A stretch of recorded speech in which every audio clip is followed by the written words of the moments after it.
కన్నీళ్ల మధ్యలో నడిపించాడు. ఆ పూటకి అంత ఆహారం లేని పరిస్థితిలో నన్ను నడిపించాడు.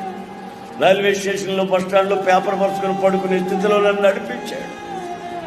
ఒంటి మీద బట్టలు ఉతుక్కొని కట్టుకొని ప్రార్థన మందిరానికి పోయేంత స్థితిలో ఆ నదిలో ఉతుక్కొని సబ్బు లేకపోతే అక్కడ ఉతుక్కున్న వాళ్ళందరూ పడేసి ఉంటారు ఇంత మొక్కలు, అవన్నీ తీసి ఎంత ముద్ద చేసి నా బట్టలు ఉతుక్కొని శుభ్రంగాను ఆరబెట్టి ధరించి అప్పుడు మీటింగ్లో పోయి వాక్యం చెప్పిన స్థితి నాకు తెలుసు.